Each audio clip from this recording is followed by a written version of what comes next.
leucemias agudas, tá? O nome está no plural, porque, na verdade, é um grupo de doenças, né? Então, não é a leucemia aguda, não é uma doença só, são doenças diferentes, heterogêneas entre si, do ponto de vista biológico e do ponto de vista clínico também, tá? Então, só rememorando um pouquinho a história, o termo leucemia, ele data do século XIX, foi dado por Virchow, vem do grego leucos, branco, e aima, sangue, né? Então, sangue branco. Isso é importante porque, curioso, na verdade, porque do ponto de vista histórico, ainda no século XIX, por volta de 1827, foram descritas as primeiras síndromes clínicas que hoje a gente entende como as manifestações clínicas das leucemias agudas. E a descrição na época é que havia no sangue desses pacientes alguns corpúsculos brancos, que foram descritos posteriormente como leucocitemia. E aí, à medida que se avançou, que se descobriu o microscópio, foi se descobrindo que aquele sangue branco, na verdade, aqueles corpúsculos brancos, eram um excesso de glóbulos brancos, de células brancas, que estavam relacionadas àquela síndrome que os pacientes apresentavam. E daí em diante, foram muitos os avanços, né, na microscopia, nas colorações, que propiciaram chegar ao conhecimento que a gente tem hoje, mas passando por quê? Pela descrição das células da hematopoiese, dos leucócitos, das formas normais, das formas patológicas, e aí avançou-se para o estudo da medula, com a punção de medula, e depois para a condição específica de leucemia aguda, né? Ou seja, começou-se a ter a noção de que aqueles pacientes que tinham excesso de glóbulos brancos no sangue, algumas vezes eram diferentes entre si, e tinham aqueles quadros rapidamente progressivos foram considerados como leucemias agudas. E já no começo do século XX, com a descrição de células imaturas, células maturas, mieloblasto, linfoblasto, linhagem mieloide e linhagem linfóide. Tá claro esse slide da imagem para vocês, gente? Eu não sei mais o que está claro. Porque no meu computador fica muito claro. Mas aqui a gente tem um tubo de hemograma, né? O hemograma assim que é coletado, homogeneizado. Aqui quando você tem separação já do plasma e da parte vermelha. E aqui você tem um hemograma que tem hiperleucocitose e que você vê que tem uma camada branca aqui, que a gente chama de buff coat, ou camada leucoplaquetária, tá? Então, o que era visto no século XIX era essas coisas brancas no sangue, que hoje a gente sabe que são os leucócitos, né? Ainda existe conhecimento popular de que... Só um minuto, gente. O conhecimento popular de que o sangue do paciente com leucemia vira água, né? Ou fica branco. Na verdade, esses termos são antigos. Obrigada. Então, aqui só um slide mostrando para vocês que aqui nós temos os leucócitos normais do escalonamento maturativo, segmentados, mielócitos, basófilo, as hemácias, né, aqui, vermelhinhas. E aqui temos leucócitos anormais, imaturos, que a gente chama de blastos, que são as células das leucemias agudas, tá?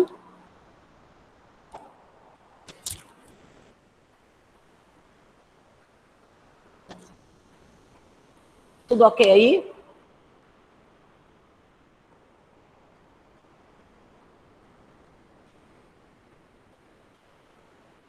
Então,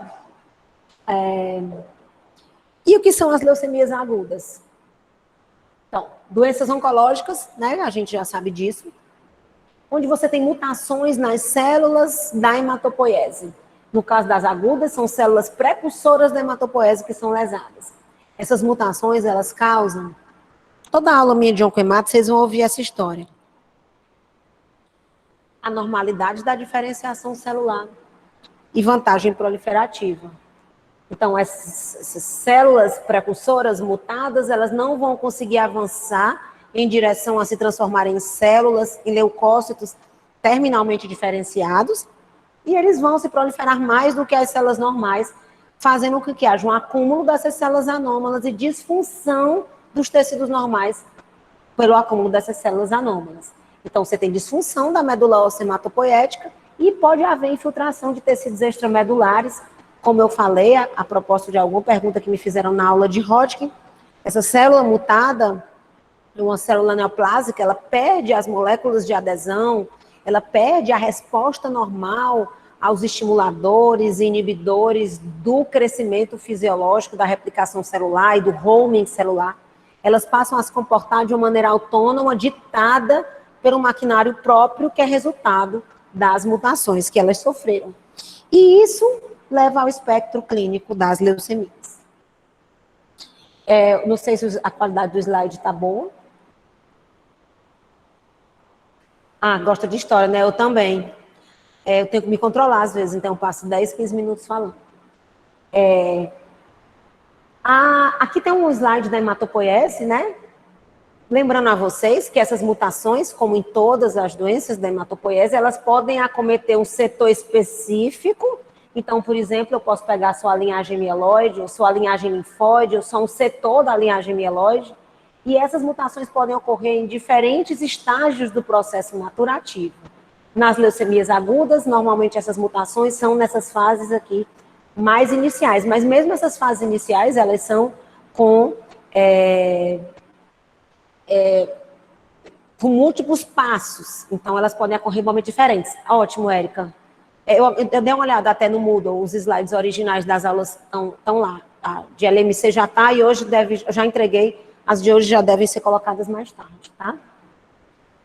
Então, a gente pode falar que essas leucemias agudas resultam de mutações que provocam anormalidades, não esqueçam disso. Anormalidade da diferenciação celular e vantagem proliferativa, isso é o fenótipo neoplásico, né? E essas mutações podem ocorrer em diversos setores e em fases específicas e vão levar a doenças distintas entre si. Então, conhecidas as leucemias agudas, proliferação de leucócitos, que leva a síndromes clínicas, e aí já se sabe que o leucócito é linfóide ou mieloide, enfim. Aí a gente partiu para os grandes avanços da medicina, com os avanços diagnósticos, os contadores automatizados de células, as colorações citoquímicas, e aí na década de 70 vieram as classificações, a primeira classificação de leucemia, classificação FAB, French American British, que foi uma espécie de ação coordenada dos 3 países para classificar as leucemias agudas, baseadas na ocasião, na morfologia e na imunocitoquímica, ou seja, no aspecto da célula ao microscópico e na coloração que essas células específicas tinham com alguns corantes. E assim eles diferenciavam. E ficou dividido, então, leucemia mieloide aguda e leucemia linfóide aguda, usando corantes citoquímicos, aqui é mieloperoxidase, Sudan Black, e aí, no caso, PAS, para leucemias linfóides, e aí foi classificado em LMA FAB M0 a M7 e LLA FAB L1 a L3. Eu ainda peguei essa classificação aqui, na época que eu estava na faculdade, entrando na residência de clínica. Com o avanço, começou-se a perceber que essa citoquímica, ela também tinha uma especificidade que deixava muito a desejar. Além de ter um grupo de células que não corava para ninguém, nem para os corantes mieloides, nem para os linfóides. E aí já se avançou com a citometria de fluxo, onde você, na verdade, vai identificar o fenótipo dessas células, desses leucócitos, utilizando anticorpos direcionados contra antígenos específicos de linhagem, que, na verdade, a citometria de fluxo e a imunofenotipagem por citometria de fluxo é o que se faz na imunohistoquímica, na patologia, só que aqui com o fluido, com uma solução, tá? Avançando ainda mais, a gente partiu para as técnicas de citogenética e de biologia molecular, onde a gente começa a identificar não mais o fenótipo daquela célula doente, mas sim as anormalidades genéticas subjacentes que estão envolvidas na patogênese dessas leucemias, tá? Então, só para ilustrar, até porque eu sou citologista, gosto disso, aqui o blasto linfóide à direita, que o citoplasma não tem grãos, tem as características citológicas típicas, e aqui o blasto mieloide à esquerda, que tem esse monte de tracinhos aqui, que são chamados de bastonetes de Auer, que são característicos das linhagens mieloides.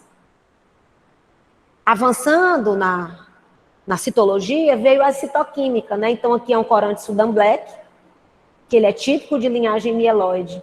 E aqui um corante mieloperoxidase, também típico de linhagem mieloide. E assim a gente olhava no microscópio e, Corou Sudan Black, então é mieloide. Corou Sudan Black e mieloperoxidase é mieloide, muito, muito, muito provavelmente. E a gente fazia o diagnóstico de LMA e classificava dentro daquela classificação FAB, que era baseada na citologia e na imunocitoquímica, utilização de corantes nas células. Aí veio a citometria, esse slide é só para os curiosos, né? Sempre tem alguém.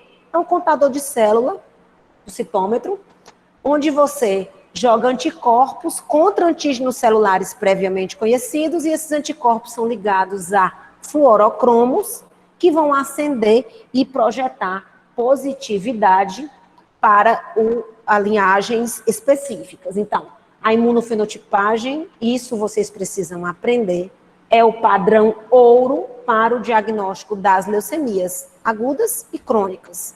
Tá? Do mesmo jeito que a imunohistoquímica, utilização de anticorpos contra antígenos do tecido, anticorpos ligados a fluorocromos específicos no tecido, imunohistoquímica em fluidos, imunofenotipagem por citometria de fluxo. Essa metodologia vai identificar os antígenos presentes na superfície, no citoplasma desses blastos, utilizando anticorpos monoclonais específicos contra aqueles antígenos, e vão definir o diagnóstico de linhagem e do estadio de maturação. Então, eu tenho um paciente com 30 mil leucócitos, que o contador simples de hemograma, contou como 25 mil linfócitos. Então, eu faço a citometria de fluxo, a imunofenotipagem por citometria de fluxo. Primeiro faço a citologia, para dar uma olhada, boto para fazer a imunofenotipagem e vou usar anticorpos contra a linhagem mieloide e linfóide.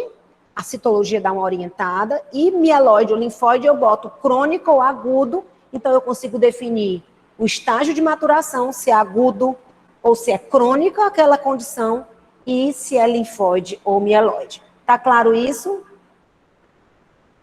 Então, eu caracterizo a célula da leucemia quanto à sua origem, linfóide ou mieloide, e quanto ao seu estágio de maturação. Tá bom? Então, no diagnóstico das leucemias e na compreensão das leucemias, que a gente vai ver que isso impacta no tratamento, a gente partiu da camada leucoplaquetária, na verdade, dos corpúsculos brancos lá de Bennett, né, no século XIX, camada leucoplaquetária, até o que a gente tem hoje, que são as técnicas genético-moleculares, onde eu identifico a mutação que levou à doença específica. Tá? Aqui uma imagem de ficha, que vocês vão ver no slide melhor. Tá? Passando no meio do caminho pela definição do fenótipo. Tá?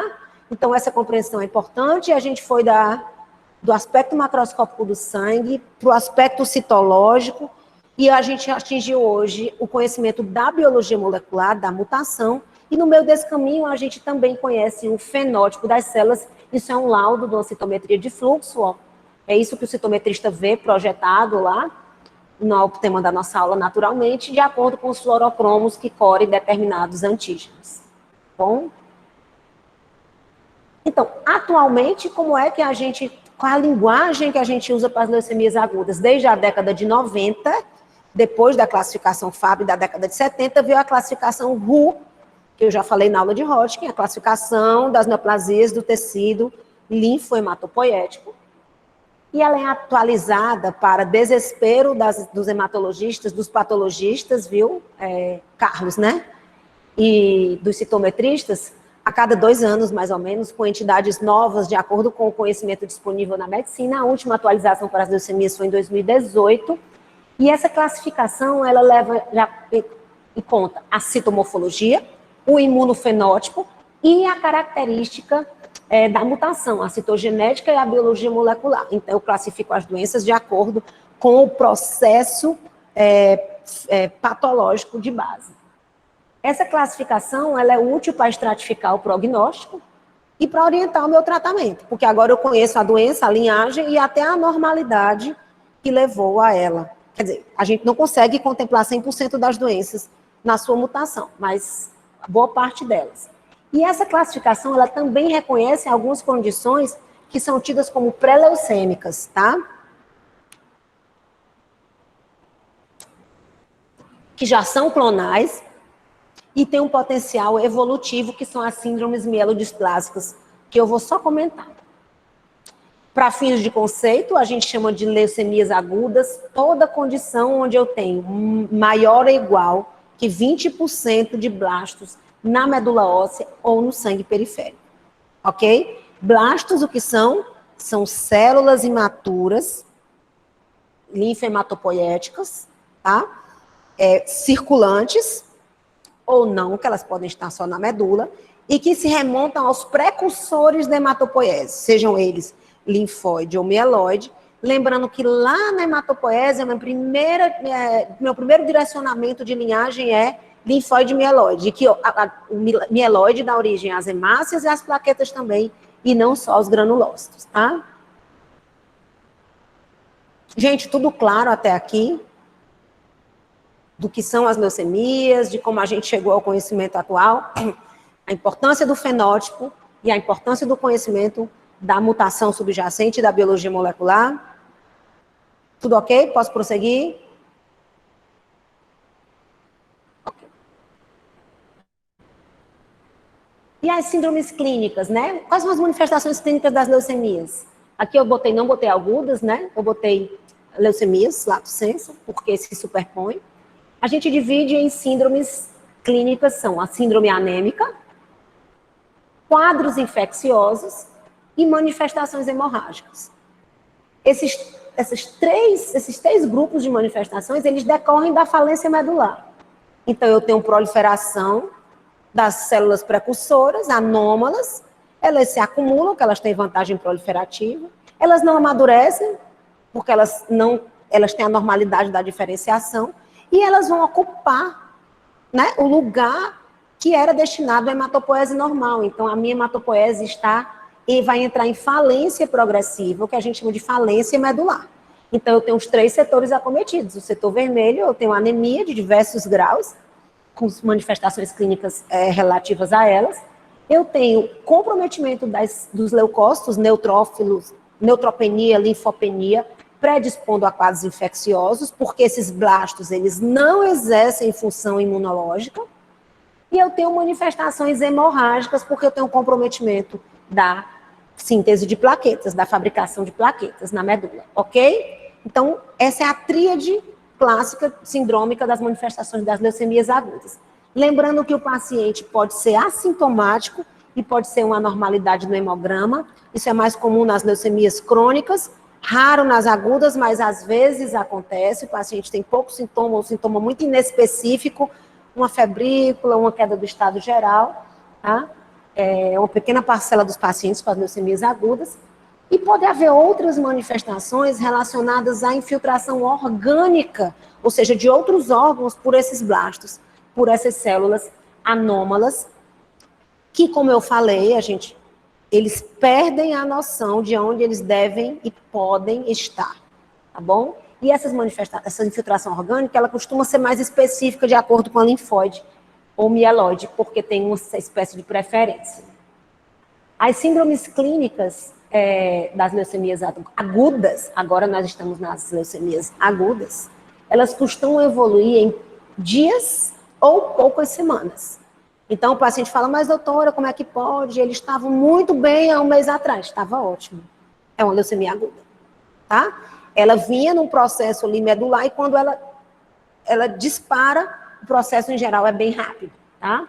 Daí porque esses pacientes precisam de suporte médico a curto intervalo de tempo e intervenções idem. A síndrome anêmica vai cursar com sintomas de anemia, né? Palidez cutânea e mucosa, adinamia, intolerância aos esforços e cefaleia, infecções diversas, então os pacientes podem ter pneumonia, sinusite, infecção urinária, infecção de partes moles com celulite, infecções mais atípicas, como infecções periretais, às vezes é um paciente que tem uma lesão hemorroidária, uma fissura anal que acaba infectando. E a neutropenia desses pacientes pode ser muito grave. A gente deve ter, no mínimo, 1.200 neutrófilos, né? E esses pacientes, às vezes, chegam com 100 neutrófilos, 200 neutrófilos, 50 neutrófilos. E podem ter infecções bacterianas, fúngicas, severas, muitas vezes rapidamente fatais, e algumas vezes a gente não tem nem tempo de tratar, eles morrem de infecção antes de tratar. Carlos, crise blástica é igual a LMA? Boa pergunta. Não, a crise blástica, ela quando a leucemia mieloide crônica, que a gente conversou naquele dia, ela evolui para uma leucemia aguda, tá, Carlos? Então, a minha leucemia mieloide crônica, ela pode ter fase crônica, fase acelerada e crise blástica. Quando ela entra em crise blástica, ela vira uma leucemia aguda, ok? E essa leucemia aguda, ela pode ser tanto mieloide quanto linfóide. Aí, daí em diante, o comportamento passa a ser o mesmo de uma leucemia aguda, ok? Clinicamente, é impossível de diferenciar uma crise blástica de LMC, desculpa, de uma leucemia aguda. E a Camila está aqui lembrando que tem péssimo prognóstico. Sim, as crises blásticas de leucemia mieloide crônica têm péssimo prognóstico, é bem pior do que as leucemias agudas que a gente chama de novo, que surgem primariamente, tá bom? As manifestações hemorrágicas também, petequias, hematomas, sangramento gengival, epistaxe. Mulheres podem ter um fluxo menstrual exacerbado, que ficam menstruadas e aí não param mais, porque tem plaquetopenia, não conseguem parar de sangrar. E pode haver sangramentos mais graves relacionados à coagulopatia, tipo coagulação intravascular disseminada, particularmente em um subtipo específico de leucemia mieloide, que é a leucemia promielocítica aguda, que eu vou mostrar um caso para vocês. Tá? Então, aquela tríade lá, aquele tripé, né? Síndrome anêmica, infecção, manifestação hemorrágica, e pode haver infiltrações orgânicas, né? De vários tecidos. Então, eu posso ter infiltração do sistema nervoso central, eu posso ter meningite leucêmica, é mais comum na linhagem linfóide, tá, gente? Mas a mieloide eventualmente dá. Então, o paciente tem uma infiltração do sistema nervoso central, muitas vezes gravíssima, com cefaleia, focalização, convulsão. O paciente pode infiltrar a gengiva ou a pele, pode ter uma cutis leucêmica ou fazer uma infiltração gengival, que parece aqueles pacientes que usam um anticonvulsivante, tipo fenobarbital crônico. Eu posso ter um quadro de poliartralgia e poliartrite, que normalmente é processo inflamatório epifenômeno, né, paraneoplásico. A dor óssea é um achado relativamente frequente em leucemia aguda, mas como a gente falou em leucemia mieloide crônica, ela é um achado muito inespecífico, porque tem muita coisa que dá dor óssea, mas ela é devido à expansão do compartimento intramedular. Então, áreas que não eram mais hematopoéticas, como nos adultos, né, os ossos longos, né, das pernas, dos braços, a medula óssea, que já é amarela, ela volta a ter função hematopoética e sofre expansão pelos blastos, o paciente pode ter dor óssea. E os sintomas constitucionais comuns a praticamente todas as neoplasias, anorexia, febre oncológica, muito comum nas neoplasias hematológicas, né? Que aqui tem a característica de se apresentarem paciente, a família fala o paciente nas últimas semanas, tá? Quando eu tenho excesso de leucócitos, tenho muitos leucócitos, 100, 200 mil leucócitos com excesso de blastos, eu posso ter um quadro clínico chamado de leucostase. Aqueles blastos, além deles serem maiores do que os leucócitos maduros, eles não têm as moléculas de adesão que dizem que ele não pode, por exemplo, ficar aderido ao endotélio. Então, os blastos, eles são, como eu já falei, eles são sem noção. Então, eles, às vezes, aderem ao endotélio, eles lentificam o fluxo porque são grandes. E tem um componente mecânico mesmo, né, de diminuir a fluidez, porque o sangue fica com um número maior de células, então o fluxo fica mais lento, fica menos fluido, ok? Isso pode cursar com dor de cabeça, sangramento do sistema nervoso central, confusão mental, colapso circulatório ou lentificação do fluxo em capilares pulmonares, levando à insuficiência respiratória, e é um quadro bastante grave de leucostase. E, por fim, lembrando que, como essas células têm muito turnover, gente, esses blastos, eles se replicam muito rápido. Essas leucemias agudas, o paciente tem 30 mil blastos hoje, daqui a 48 horas ele tem 50 mil, 60, 70 mil blastos. Tá? Então tem um turnover muito alto. Como tem um turnover muito alto, mesmo essa célula não entrando em apoptose, não tendo uma morte celular programada, elas acabam muitas vezes morrendo por falta de nutriente e você tem um turnover alto e o produto do turnover celular pode lesar os rins e causar uma coisa que a gente chama de síndrome de lise tumoral espontânea. André, a gente precisa saber de tudo isso, vocês vão ter noção disso, mas vocês não podem deixar de saber os sintomas clássicos das leucemias agudas e qual é a tríade e quando suspeitar, tá bom? O exame físico decorre de todos esses achados, palidez, manifestações hemorrágicas, infiltração de gengiva, que é mais comum na leucemia mieloide aguda monocítica, aumento do fígado e do baço, infiltração orgânica de tecidos que já foram hematopoéticos um dia, que é mais comum na LLA do que na LMA, aumento de gânglios, poliadenopatia, que também é mais comum nas LLAs, que são linfóides, né? Nos gânglios a gente encontra as células linfóides, sinais de meningite leucêmica, com rigidez de nuca, sinal focal, sinais clínicos de infecção de acordo com o sítio, e sinais de gravidade por leucostase ou, eventualmente, síndrome de lise tumoral espontânea. Eu já sei que as imagens não estão boas. Aqui à esquerda tem um paciente com muitas petequias em membros inferiores. Aqui tem um paciente com hematoma. Eu tenho aqui hematomas em conjuntiva, hematomas extensos em conjuntivas que podem acontecer. E aqui eu tenho imagem de infiltração gengival por células de leucemia, que sugere muito que seja leucemia mieloide aguda. Tá? Carlos, a leucocitose às custas dos blastos. Nas agudas, a leucocitose vai ser sempre às custas de blastos, tá? E aí eu nem... Gente, a gente precisa, né? Com essa aula à distância, eu sei que é mais cansativa, a gente acaba cortando mais coisa das aulas, mas lembrando da aula de leucemia mieloide crônica, lá eu tenho um escalonamento maturativo na leucemia mieloide crônica, né? Porque na leucemia mieloide crônica, enquanto ela está em fase crônica e acelerada, ela não perde a capacidade de diferenciação.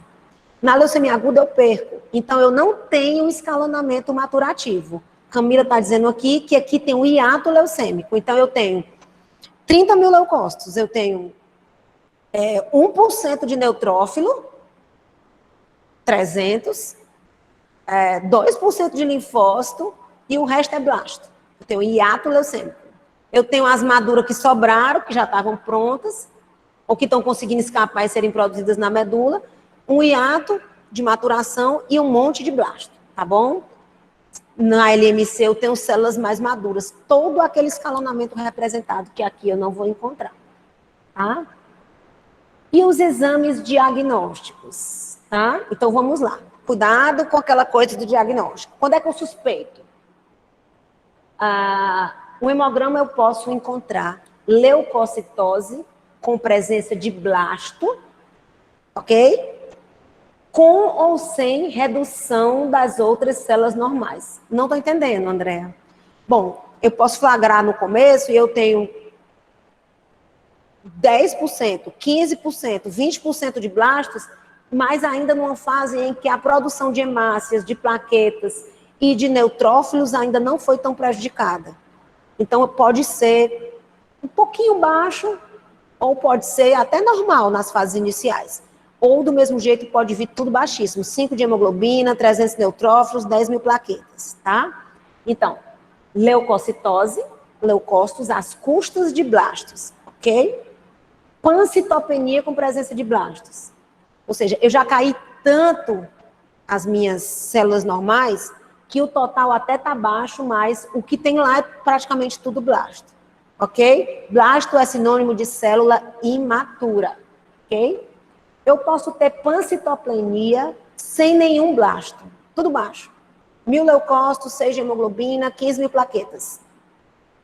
No sangue periférico não aparecer blasto.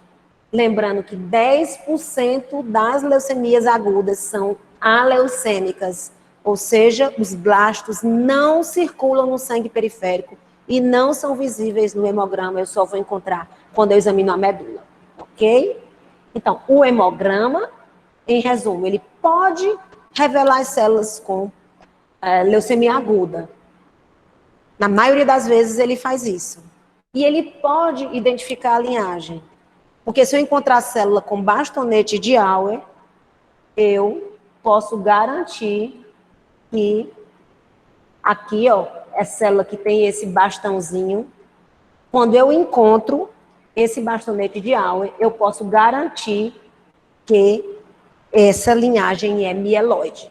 Fora dessa circunstância, eu posso até supor, é granular, mas eu não posso garantir. Quando eu pego um blasto muito granular, é mieloide.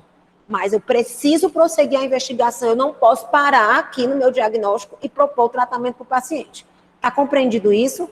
Nós superamos a fase da citologia, tá, gente? Nós estamos na fase do imunofenótipo e da biologia molecular, da mutação, ok? Então, eu, por exemplo, sou citologista no HEMOS. Eu olho e falo, isso aqui é uma leucemia mieloide. O citoplasma está cheio de grão.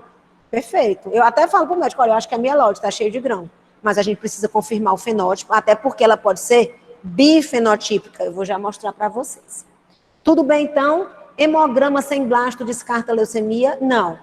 Pode ser só pancito, tudo baixo. E aí eu parto, além da contagem automática, eu tenho que olhar no microscópio essas lâminas, né? Então, eu posso detectar blasto típico, blasto com bastonete de Auer, e eu tenho que tomar muito cuidado com a distinção entre linfócito atípico, monócito e blasto. Na mão de um citologista sem experiência, muitas vezes é um laboratório pequeno, ou não tem um plantonista experiente na emergência, que saiba diferenciar, essas células às vezes são muito parecidas.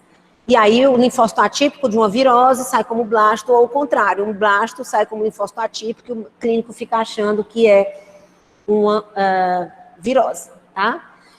Dá um pouco de medo isso, mas no final dá tudo certo. E lembrando também que distinguir entre uma doença crônica, uma leucemia linfóide crônica, por exemplo, e uma leucemia linfóide aguda, com bases morfológicas, às vezes é impossível. Você precisa mesmo fazer o fenótipo. Tudo isso eu estou falando para vocês botarem na cabeça que eu preciso do fenótipo da leucemia. Tá bom?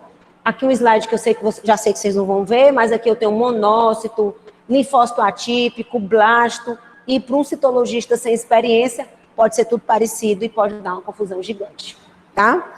Então, eu preciso ir para o mielograma. Então, diagnóstico de leucemia, eu parto da suspeita clínica, o hemograma me levanta essa suspeita e pode até já me dizer que é sim uma leucemia aguda, muito provavelmente, mas eu preciso prosseguir na investigação e avaliar o mielograma, tá?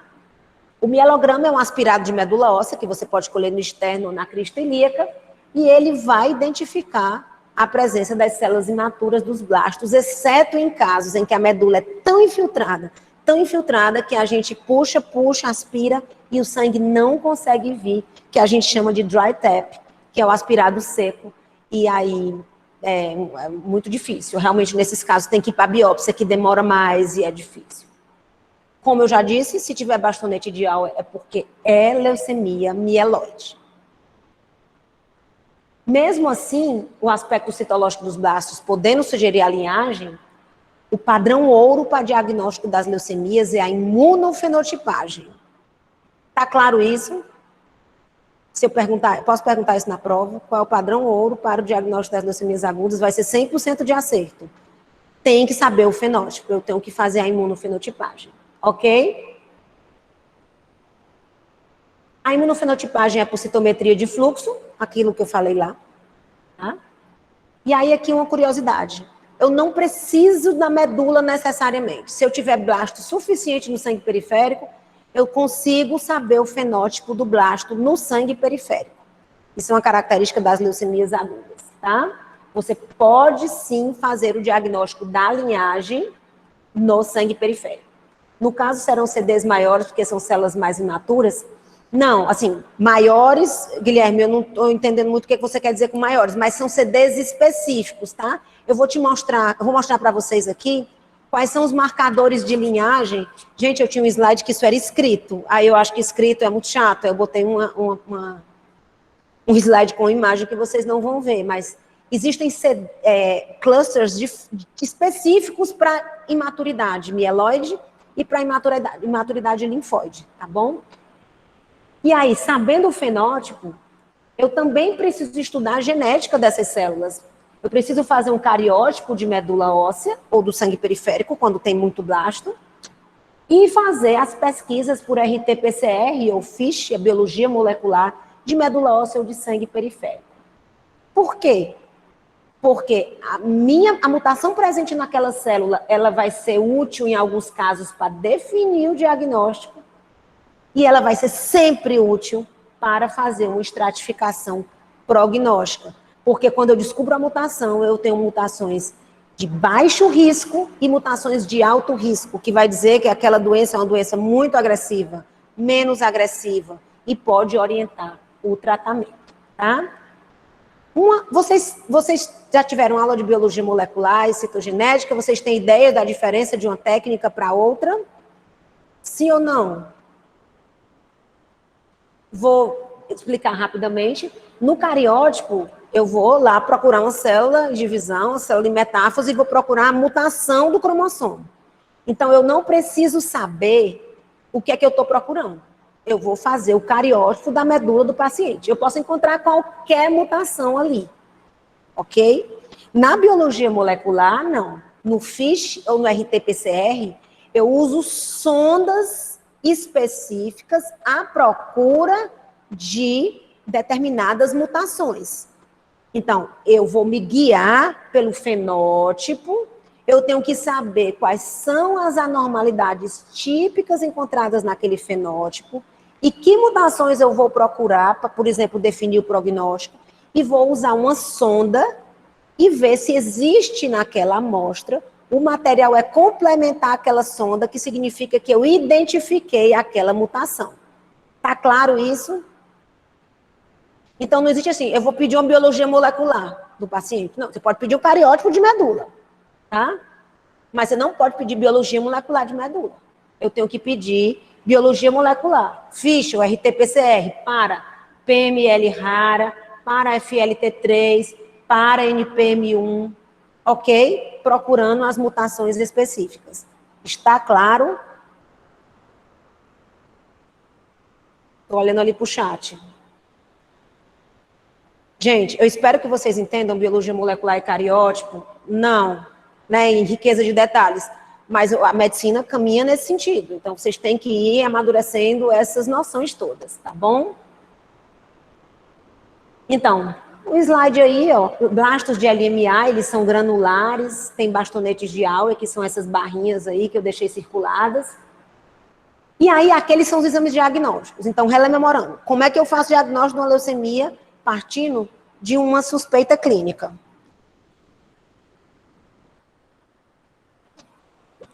Eu tenho um hemograma que vai estar alterado, né? Sempre. Ele pode não mostrar o blasto, mas ele vai mostrar uma redução das células normais, ele vai mostrar tudo baixo, e aí vai me levantar a suspeita. Se eu tiver blasto circulando na periferia e eu tiver uma imunofenotipagem de sangue periférico disponível, eu já posso até pedir. Isso normalmente requer a intervenção do hematologista. Mas o segundo passo normalmente é fazer um mielograma com imunofenotipagem, porque eu já sei que eu tenho que saber o fenótipo. E uma vez sabendo o fenótipo, eu vou fazer também o cariótipo e a pesquisa das mutações específicas para mutações daquele fenótipo. Fazer a estratificação prognóstica desses pacientes. Tudo bem? Agora, eu vou ter vários exames alterados, tá? Aí volta aquele assunto que eu falei no rótico. Cuidado com o exame diagnóstico, com o exame que está alterado. Então, o paciente com leucemia aguda, ele pode ter o prolongamento dos tempos de coagulação, porque existem alguns subtipos de leucemia que consomem os fatores de coagulação e o paciente cursa com uma coagulopatia. Mas exames compatíveis com coagulopatia não fazem diagnóstico de leucemia. Eles são anormalidades laboratoriais encontradas algumas vezes nas leucemias. Tá claro isso? Bioquímica. Então, como eu já falei, esses pacientes têm um elevado turnover celular, então o LDH costuma ser aumentado. Quando eu tenho muito turnover, eu tenho muita geração de ácido úrico do produto do metabolismo das células. Então, isso pode estar aumentado. Eu posso ter insuficiência renal aguda pela síndrome de lise tumoral. Eu posso ter provas de atividade inflamatória aumentadas pelo processo inflamatório, pela infecção, hipopotassemia ou hipocalemia. Eu posso ter elevação de transaminases hepáticas, hiperbilirrubinemia, pela infiltração do fígado ou por infecção, ok? Mas esses são achados, são complicações clínicas, elas não vão fazer diagnóstico de leucemia. O meu raio-x de tórax pode estar alterado? Sim. Primeiro porque se for leucemia linfóide aguda, eu posso ter um alargamento de mediastino, e aí eu vou responder daqui a pouco a pergunta que alguém me fez na aula de Hodgkin, sobre leucemia e linfoma. Na verdade, não foi uma pergunta, né? A pessoa até já afirmou, eu vou reiterar aquilo.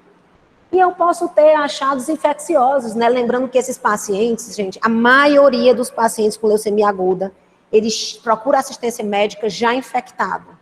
Porque eles são muito imunossuprimidos, o quadro se instala rapidamente. Às vezes é a infecção que leva o paciente a procurar assistência médica, ok? Mas raio-x de tórax não faz diagnóstico de leucemia, tá? Então, quando eu falei de síndromes clínicas das leucemias, quando eu falo de síndromes clínicas, elas são comuns às leucemias linfóides e leucemias mieloides. Algumas características são específicas, mas vocês precisam raciocinar com um paciente com suspeita de leucemia aguda, ok? Para fins biológicos, as leucemias agudas são divididas em leucemia linfóide aguda, que pode ser de fenótipo B ou T, pode ser também leucemia mieloide aguda, que é a LMA, e pode ser uma leucemia aguda de fenótipo incerto ou de fenótipo misto, só para facilitar a vida da gente, ok? Essa classificação é de acordo com o fenótipo e é feita a partir dos marcadores previamente conhecidos, como a imunistoquímica, enfim. Já entendi que vocês já compreendem isso. Vamos falar um pouquinho de LMA, lembrando que as manifestações clínicas são aquelas, ok? É uma neoplasia com expansão clonal de blastos mieloides, e nos adultos, a maior parte das leucemias é mieloide. Então, 80% das leucemias do adulto são mieloides. Já nas crianças, até 14, 15 anos, representa só 3%. Nas crianças, predominam a linfóide. A incidência é de 3,5 casos por 100 mil habitantes e é uma doença que aumenta com a idade. A mediana de diagnóstico, 65, 67 anos, dependendo do autor, em torno disso, e o risco aumenta com a idade. Do mesmo jeito que o prognóstico piora com a idade. Tá? A resposta ao tratamento ela é pior com a idade, porque quanto mais velho o paciente, maior a probabilidade de ter mutações mais graves que conferem má resposta ao tratamento. Para vocês terem uma ideia, a sobrevida global em pacientes até 45 anos é em torno de 45%, menos que 50%. Mas em pacientes acima de 60 anos, a sobrevida global em 5 anos é menor que 10%. Porque essas doenças são mais graves e porque muitas vezes a gente nem consegue tratá-los da melhor maneira, porque eles têm muitas outras doenças e não toleram o tratamento. 2/3 dos adultos jovens e 90% dos idosos morrem em decorrência da doença. Porque hoje a gente está no status de oncologia, que o paciente pode morrer com a doença oncológica, mas de outra coisa, né? Mas aqui para as leucemias agudas, particularmente para a LMA, não. A maioria dos adultos jovens ainda morre da LMA. E nos idosos, praticamente todos, tá? A gente tem marcadores moleculares prognósticos específicos, NPM1, FLT3, por exemplo, só para citar os mais comuns, que a gente mais faz, que orienta o tratamento quimioterápico e me diz, por exemplo, se for um jovem, se esse paciente deve ir para transplante assim que terminar a QT, ou se não, se a chance dele ficar bem só com a quimioterapia é boa e eu não preciso transplantar de cara e deixar o transplante só para recaída, por exemplo. Então, qual é o papel dos marcadores biológicos, das mutações nas leucemias agudas? É ajudar a definir o prognóstico dos pacientes e me dá informações úteis na definição da estratégia terapêutica. Ah, o que é isso? Vou perguntar isso para vocês na prova. E quais são os fatores de risco para a LMA, Andréa? Tem os fatores de risco relativamente bem estabelecidos. Então, são exposição a derivados do benzeno, por exemplo, agentes quimioterápicos. Todos os pacientes que fazem quimioterapias com toxicidade medular, tumor de mama, pulmão, trato digestivo, linfomas, eles têm um risco aumentado de desenvolver leucemia mieloide aguda, eles podem, leucemias agudas, na verdade, eles podem desenvolver alguma lesão do DNA, né, já que as drogas fazem com que a célula pare de se replicar, elas são drogas que interferem na síntese do DNA. A radiação ionizante também é um fator de risco importante, tá? Existem algumas doenças constitucionais, tipo anemia de Fanconi, síndrome de Wiskott-Aldrich, que também tem risco aumentado de LMA. E existem as LMAs que a gente considera LMAs secundárias a doenças hematológicas, que são as LMAs que evoluem a partir de síndrome mielodisplasia, ou a partir de uma doença mieloproliferativa crônica, entre elas a leucemia mieloide crônica, que a gente já teve aula, e alguém até já comentou aqui, quando evolui para a crise blástica mieloide, tá? Hoje a gente utiliza a classificação da RU, da OMS, que substitui aquela classificação que era só citológica e de citoquímica, lá da década de 70, para agrupar as entidades de acordo com o quê?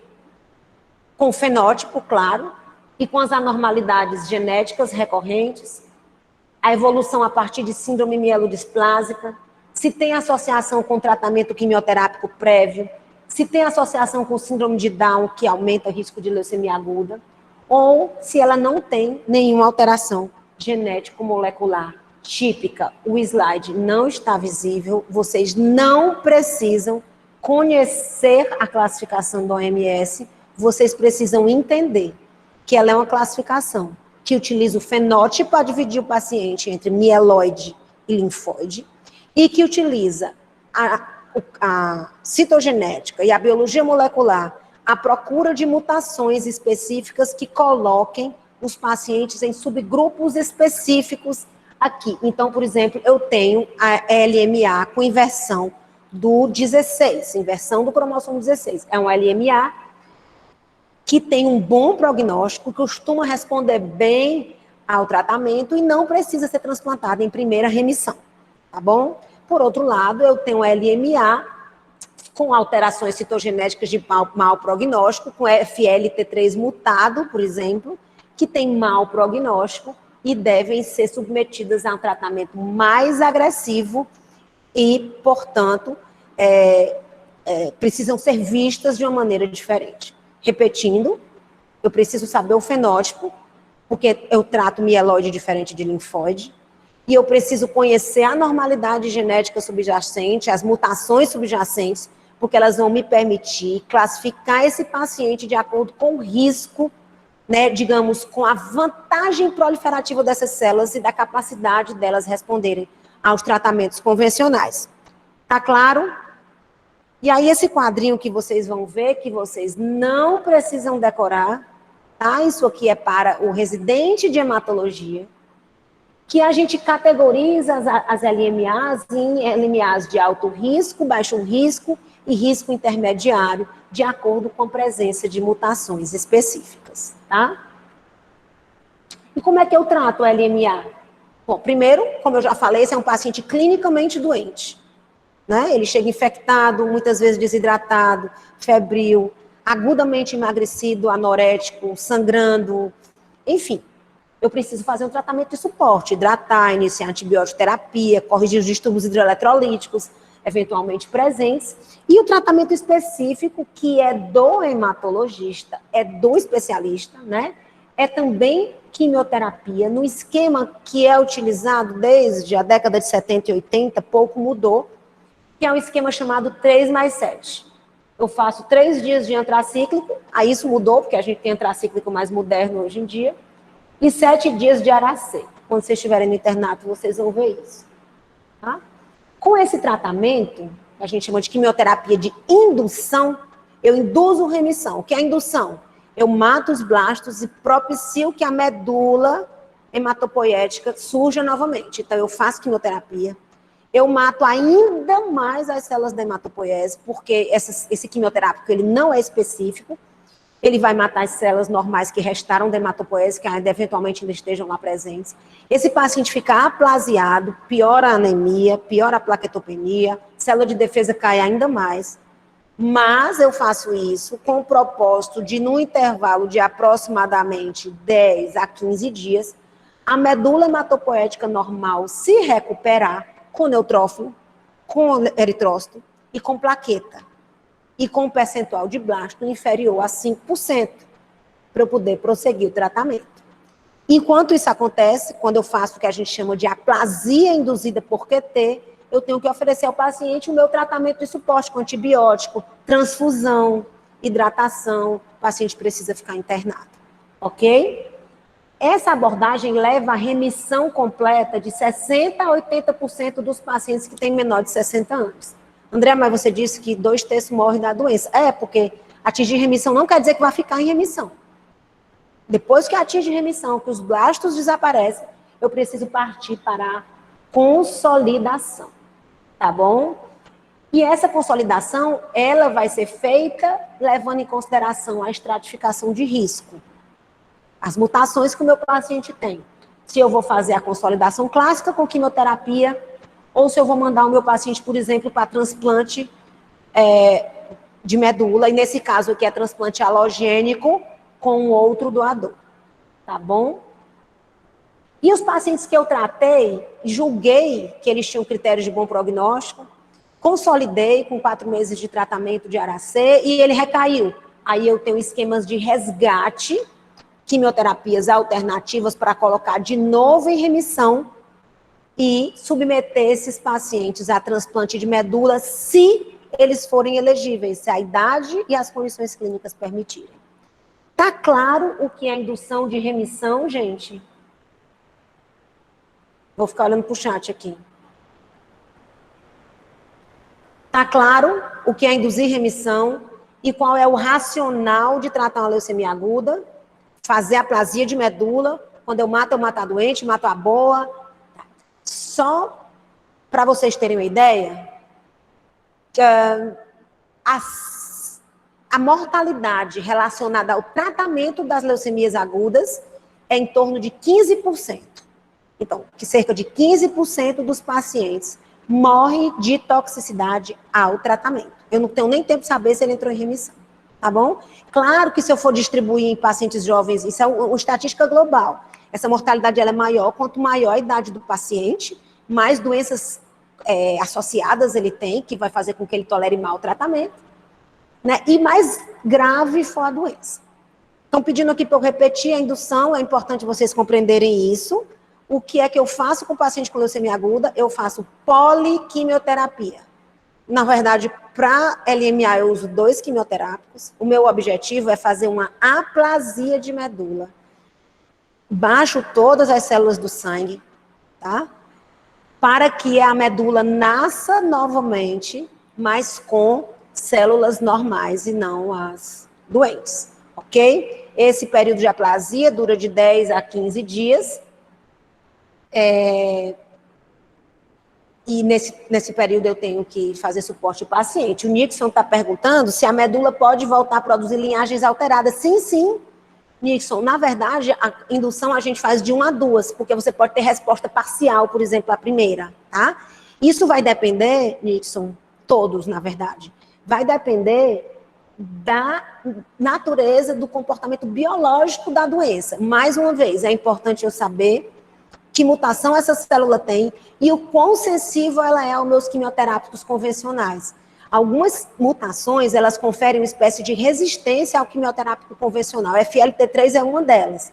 Os pacientes que têm FLT3 mutado, a gente tem que fazer 2 induções e o paciente, às vezes, não responde. Quando ele recupera a medula, ele recupera com blasto. Tá? Então, quando o paciente está lá por volta do 14º dia, a gente faz o primeiro mielograma, para ver se a medula está recuperando, e se está recuperando com blastos, ou com células normais. E uma parcela dos pacientes recupera com células doentes. E a gente faz outra indução e, se não funciona, ele é considerado refratário, torna o prognóstico extremamente desfavorável e você tem que partir para os tratamentos de segunda linha. Tudo bem? Tudo bem, tratamento de suporte, transfusão, antibiótico, suporte clínico, né? LMA, passamos. LLA, tá? A leucemia linfóide aguda, que também é chamada de leucemia linfoblástica aguda, ou linfoma linfoblástico, aqui, retomando aquele assunto que apareceu na aula de Hodgkin, né? Também é utilizada a classificação da OMS, a classificação WHO, e aí as entidades clínicas, elas são divididas em linhagem B ou T, e também de acordo com as anormalidades genéticas que têm valor prognóstico. Importante isso aqui para vocês, gente. Biologicamente, o linfoma linfoblástico, ele é biologicamente similar à leucemia linfóide aguda ou leucemia linfoblástica aguda. É a mesma célula que adoece. Eu não me lembro o nome de quem me perguntou isso. Quem perguntou não, quem fez a afirmação na aula passada, né? Então, eu tenho o mesmo linfócito, no mesmo estágio de maturação, doente. Esse linfócito, ele tem um homing para voltar para a medula, mas ele pode adoecer quando ele está só no gânglio. Então, eu posso ter uma apresentação estritamente nodal. E aí é linfoma linfoblástico. Mas, se essa célula adoece quando ela está lá na medula, ela vai surgir clínica e laboratorialmente, não como massas, mas como uma leucemia circulando, surgiu na medula. E aí é leucemia linfóide aguda. Muito frequentemente, esses achados coexistem. O paciente com LLA, ele tem também poliadenopatia, tem adenomegalias. Por isso que lá no slide de manifestações clínicas eu botei que adenomegalias a gente encontra normalmente nas leucemias linfóides agudas, tá, gente?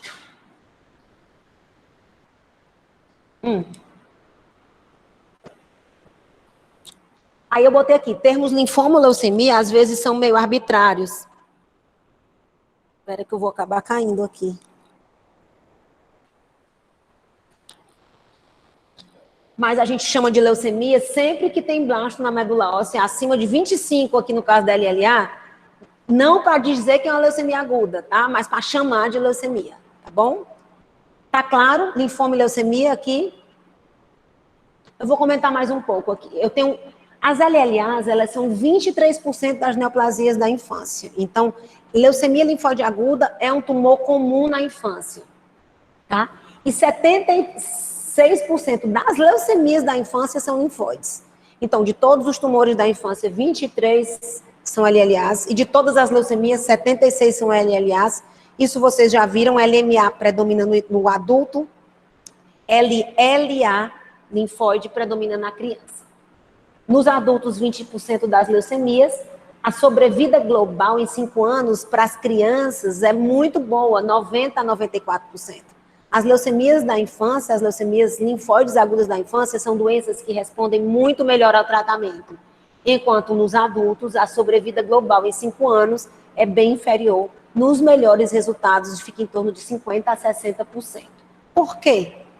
Porque nos adultos é mais comum a gente encontrar anormalidades, mutações de mau prognóstico. O fenômeno, o que dá origem à proliferação leucêmica, tem um pior prognóstico. E, além disso, o êxito do tratamento costuma piorar com a idade, porque muitas vezes eu não consigo fazer a quimioterapia. E aqui um comentário, gente, quimioterapia de indução de leucemia não é para quem quer, é para quem pode, porque é extremamente tóxica a quimioterapia, tá? E como eu falei, você tem uma mortalidade relacionada ao tratamento alta. Global é 15%, se você pegar o subgrupo dos idosos, ela pode chegar a 40%. Então, às vezes, a gente não consegue dar o melhor tratamento para o paciente porque ele é idoso e tem outras doenças, tá? As particularidades das leucemias linfóides agudas é que ela tem o maior risco de infiltração do sistema nervoso central. Eu já tinha comentado isso. E ela, com frequência, se apresenta com adenomegalias, incluindo massa mediastinal, que é a leucemia linfoblástica ou linfoma linfoblástico. pode-se dizer, eu vou ler o slide, que o linfoma linfoblástico é a apresentação nodal exclusiva da LLA. Ou seja, quando essa célula tem uma apresentação exclusivamente no gânglio, é linfoma linfoblástico. Quando ela acomete a medula, ela vai ser LLA, mesmo que ela também tenha gânglios, tá? A ontogenia da célula acometida, ou seja, a origem da célula, é a mesma. E um linfoma linfoblástico, ele pode evoluir infiltrando medula. Aqui um raio-x com alargamento de mediastino, uma massa mediastinal, tá? Diferente daquela do Hodgkin, né? Mas o tamanho da massa não tem valor preditivo se é leucemia, o linfoblástico ou se é Hodgkin, não. Ok? Os fatores de risco são menos consistentes do que para mieloide, tá bom? Embora tenha radiação ionizante, pesticida, derivados do benzeno, síndrome de Down, algumas doenças genéticas, mas a maioria das leucemias linfóides agudas surge como neoplasias de novo, ou seja, primárias em pessoas previamente saudáveis, tá? Aqui tem os fenótipos, eu não sei onde foi parar o da LMA. Ah, tá aqui, ó. Alguém tinha me perguntado sobre os CDs? Eu acho que eu pulei esse slide. A gente tem, para definir como mieloide, os marcadores de células precursoras mieloides, que são, a saber, CD34, CD117, CD33, CD13. Preciso saber disso, Andréa? Não. Vocês precisam entender que o objetivo da imunofenotipagem é identificar marcadores previamente conhecidos que são específicos da linhagem e específicos de imaturidade, no caso das leucemias agudas.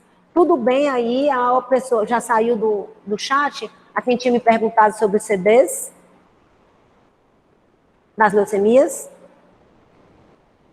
E aqui também, ó, para as linfóides, os marcadores de imaturidade linfóide, tipo para o T, o TDT, e marcadores de imaturidade linfóide B e marcadores linfóides T. Ok? André, a gente precisa saber isso? Não. Vocês precisam saber que técnica a gente utiliza para diferenciar B de T. Tá?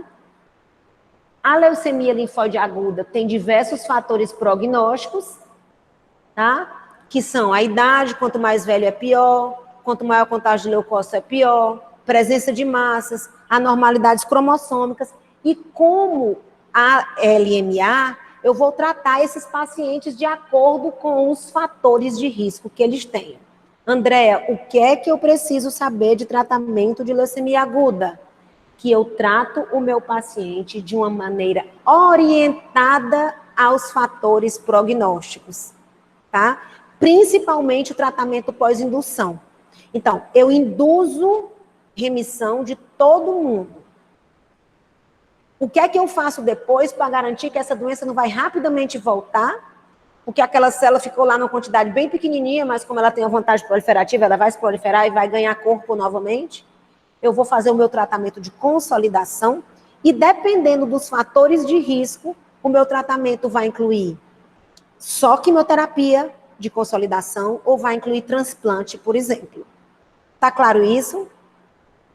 Para LLA, eu também uso poliquimioterapia, ok? Pode ser feita imunoterapia, Emanuela. Boa pergunta, vou já responder. Para os pacientes com LLA, eu uso protocolos de poliquimioterapia, tá? E a intenção curativa orientada aos fatores prognósticos. Então, é indução, vai estar aqui no slide, consolidação e manutenção. O tratamento da LLA dura muito, dura 2 anos, tá? Você fica tomando quimioterapia em baixa dose oral por 2 anos. E uma coisa importante é que esses pacientes precisam fazer profilaxia do sistema nervoso central. Então, a gente tem que fazer quimioterapia intratecal, usar drogas que penetrem no sistema nervoso central, tipo metrexate. E, de acordo com a estratificação de risco, eu vou decidir se esse paciente vai ou não para transplante em primeira remissão. O que é primeira remissão? O paciente coloquei em remissão de doença, eu vou mandar ele para transplante logo. Por quê? Porque os fatores prognósticos dele me dizem que ele tem elevadas chances de recair precocemente, porque ele tem uma mutação que confere uma vantagem proliferativa e uma chance de resposta ao tratamento convencional mantida muito pequena. Ok? Estou batendo nessa tecla, né? Nos casos de recaída, eu vou fazer quimioterapia de resgate, como das LLMAs, e submeter o paciente. Aí sim, o transplante... Gente, recaída, o transplante está sempre indicado. Você trata com QT e manda para transplante. O problema é que, às vezes, o paciente é idoso ou não tem condição clínica de ir para transplante. Mas leucemia aguda que recai, tem que colocar em remissão e fazer transplante. Emanuela me pergunta se pode ser feita imunoterapia.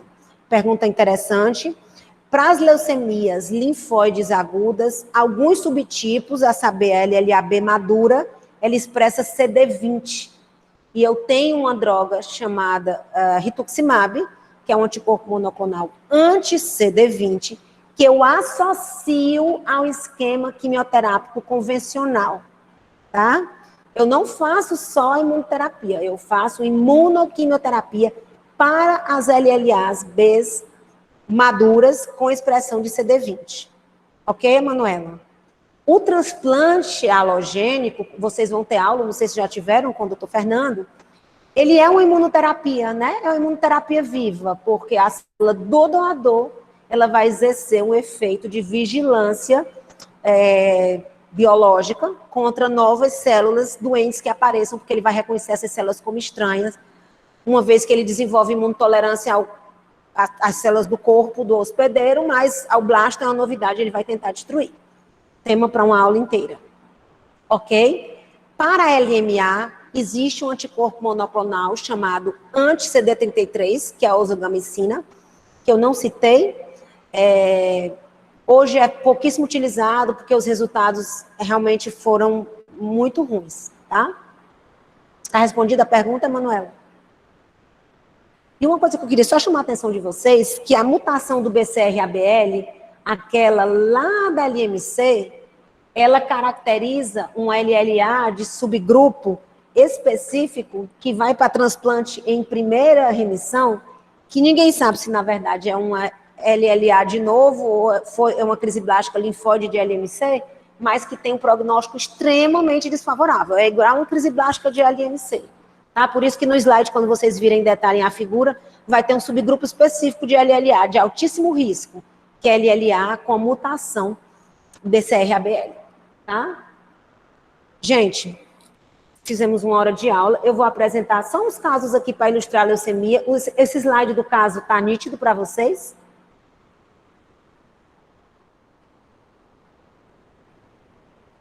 Então, GSD, 23 anos, sexo feminino, iniciou um quadro febril com infecção de vias aéreas superiores há 3 semanas.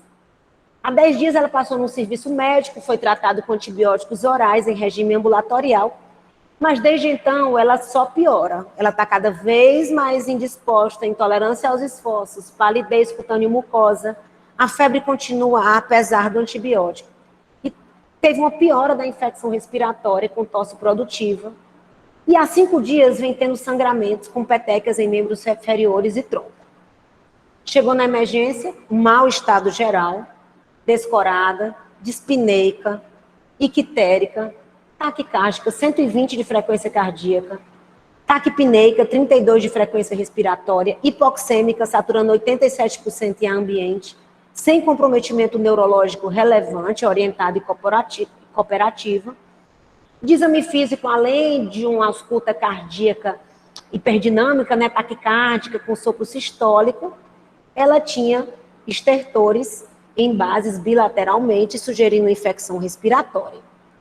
Não tinha nada palpável no abdômen e tinha várias petecas disseminadas nos membros inferiores e no tronco. Foram pedidos os exames gerais, aqueles que a gente pede na emergência quando o paciente chega com um quadro infeccioso. Essa é um paciente que a gente olha e já suspeita de leucemia, no nosso meio de dengue também, né? Então, uma anemia severa, 5,9 de hemoglobina, com 1,94 de hemácias, 116 mil leucócitos, então hiperleucocitose.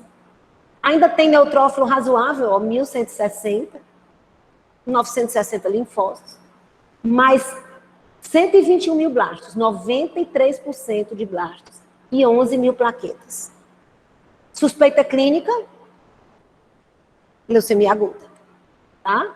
Você vê, eu botei para ilustrar aqui que eu tenho outros exames laboratoriais alterados, então ela tem insuficiência renal, porque provavelmente ela está em síndrome de lise tumoral espontânea, está desidratada, então está fazendo insuficiência renal, sódio baixo, o LDH bastante aumentado, ela está ictérica, então as bilirrubinas estão aumentadas, as transaminases também, tem provas de atividade inflamatórias aumentadas também, tá?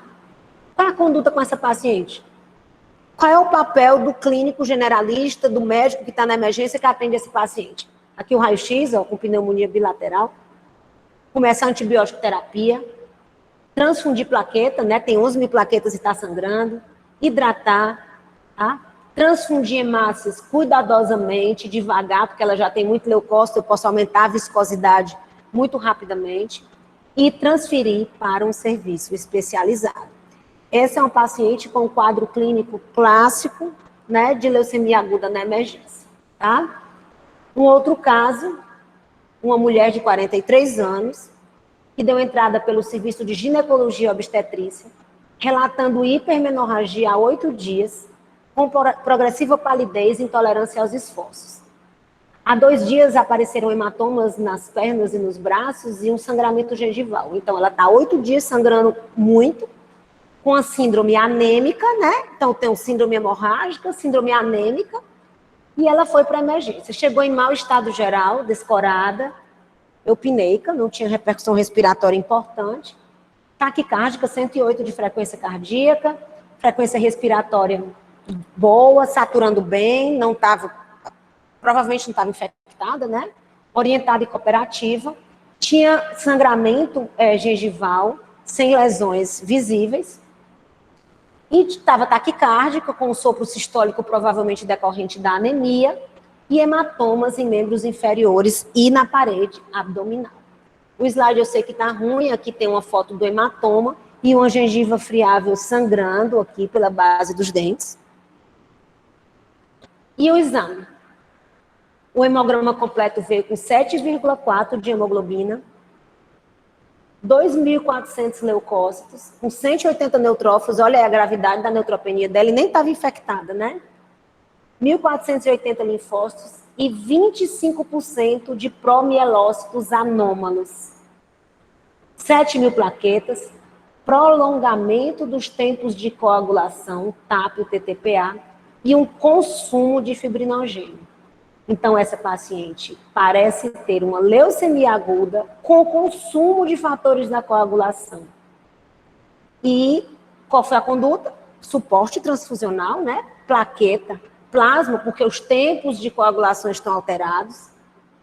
E transferência para o serviço especializado o mais rapidamente. Essa paciente provavelmente tem uma leucemia promielocítica aguda, que a gente chama de LPA, antiga FAB-M3, que ela é associada a uma coagulopatia que pode ser grave, mas tem uma elevada mortalidade pré-tratamento, porque os sangramentos podem ser em sítios que ameaçam a vida, sistema nervoso central, trato digestivo, com hipovolemia, mas que tem a vantagem de ter uma biologia muito conhecida.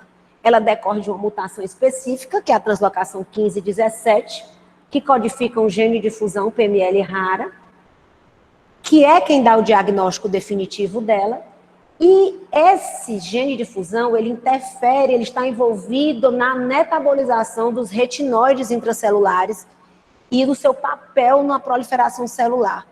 Então, eu trato essa paciente com ácido transretinóico, que é um ATRA, que é um agente diferenciador.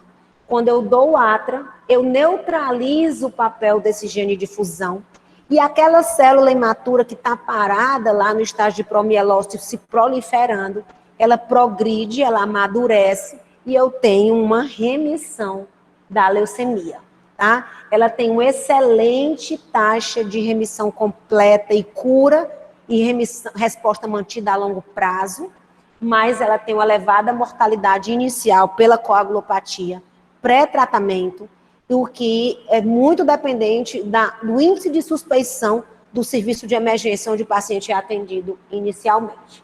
Tá? Esse é o achado citológico clássico, a gente que é citologista adora, porque eles são hipergranulares, esses grânulos todos estão envolvidos na coagulopatia, tá? E aqui uma imagem de uma tomografia de crânio com sangramento intraparenquimatoso da coagulopatia, tá? O nosso tempo já se esgotou, como sempre, 1 hora e 10 minutos aqui.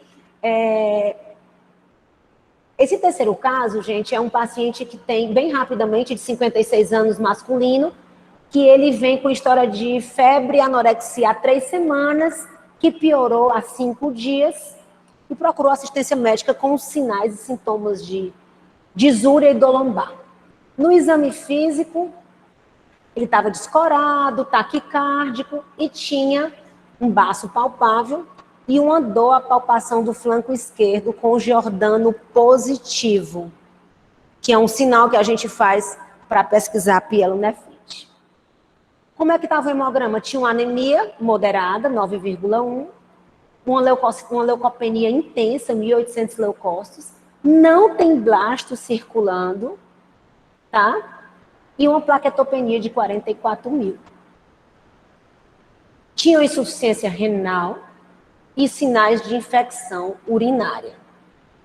Como que ele foi abordado? Tratamento, né, com antibiótico de amplo espectro para infecção urinária. E como ele não tinha blasto na periferia, né, a gente tem que abrir um leque de diagnóstico diferencial. Então, no nosso meio, dengue, por exemplo. Dengue pode dar esse hemograma aqui. Que pode dar leucopenia, com neutropenia, anemia, plaquetopenia, tudo. Calazar, tá? Que é a infecção por Leishmania SP, a leishmaniose visceral, que também dá um quadro de pancitopenia e que é no nosso meio endêmico, a gente vê demais lá no hemócio, mielograma, toda hora chega algum. Ou, por exemplo, uma leucemia leucêmica, tá bom? Então, eu posso estar diante de uma leucemia que o blasto não está circulando. E aí eu preciso fazer um mielograma, que no caso desse paciente, ó, era um calazar, tá? Aqui são as leishmanias dentro do macrófago. E ele estava infectado porque ele estava neutropênico, tá? Isso aqui trata com anfotericina B, ou glucantime. E lembrando que você precisa fazer diagnóstico diferencial das leucemias. Quando os blastos não circulam, eu tenho que fazer diagnóstico diferencial com anemia megaloblástica, que vocês já viram na tutoria, né? Pode dar pancitopenia. E com síndromes mielodisplásicas, que eu não sei se vocês têm aula de mielodisplasia, e também com algumas doenças infecciosas, tipo no nosso meio, principalmente o calazar, mas, eventualmente, tuberculose, histoplasmose ou doenças do gênero, tá bom? O livro não é o da USP, tá? O livro da USP tá um nível muito técnico. O livro é o Zago, Tratado de Hematologia, capítulos 39 e 41. Não, tem muita informação aqui que é para o especialista, nesses casos. Vocês vão estudar orientado pelo conteúdo dos meus slides, ok? Dúvidas?